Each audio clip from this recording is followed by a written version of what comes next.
সময় থাকতে ভ্রমণে বের হয়ে যান। একসময় হয়তোবা টাকা থাকবে কিন্তু ভ্রমণ করার মতো এই বয়স আর থাকবে না। হ্যালো ভিউয়ার্স, আসসালামু আলাইকুম। সবাইকে আবারও নববর্ষের শুভেচ্ছা। আশা করছি আপনারা সবাই ভালো আছেন। আর আজকের দিনটা সবার কেমন কাটলো অবশ্যই একটু জানাবেন। আলহামদুলিল্লাহ আমাদের দিনটা অনেক ভালো কেটেছে এবং অনেক ব্যস্ততার মধ্যে দিয়েই গিয়েছে।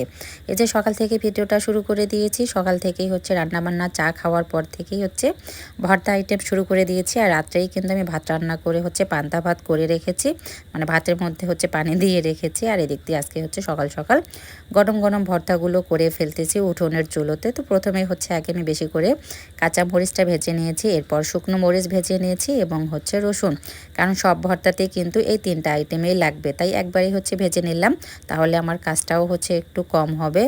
তো আমি যেসব ভর্তা আইটেম করেছি সেগুলো হচ্ছে আলু ভর্তা, শুটকি ভর্তা, শীতল ভর্তা, শুকাতু ভর্তা এবং তার সঙ্গে হচ্ছে পাট শাক ভাজি, আর তার সঙ্গে হচ্ছে তো মাছের ফ্রাই করে নিলাম। তো যাই হোক, সকালবেলা হচ্ছে সবাই মিলে অনেক সুন্দর মজা করেই খেয়ে নিয়েছি এবং এরপরে কিন্তু দ্বিতীয় পর্ব দেখতেই পেলেন। তো দ্বিতীয় পর্বে হচ্ছে তো পোলাও, রোস্ট, গরুর মাংস, বেগুন ভাজি, সালাদ, এই তো সবাই মিলে দুপুরবেলা আবার গোসলের পর একসঙ্গে খেয়ে নিলাম। মাশাআল্লাহ অনেক সুন্দর একটা সময় গেছে আমাদের। পরিবারের সবাই মিলে একসঙ্গে থাকাটাও কিন্তু অনেকটা ভাগ্যের ব্যাপার, সেটা হয়তো বা বাংলাদেশে সব মানুষের ভাগ্যে জোটে না।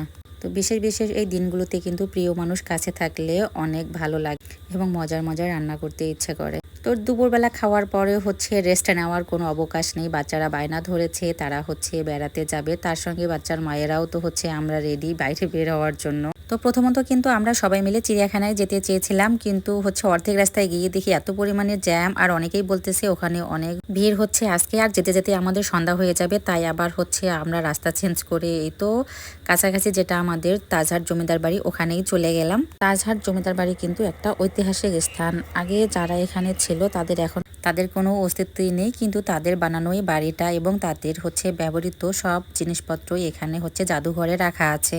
তো প্রথমত গিয়েই হচ্ছে আমরা টিকিট কাউন্টারে তো টিকিট কেটে নিলাম, আর ভিতরে ঢুকতেই দেখেন কি সুন্দর মনোরম পরিবেশ, খুবই গোছানো এবং পরিপাটি কিন্তু এই রাজবাড়ি।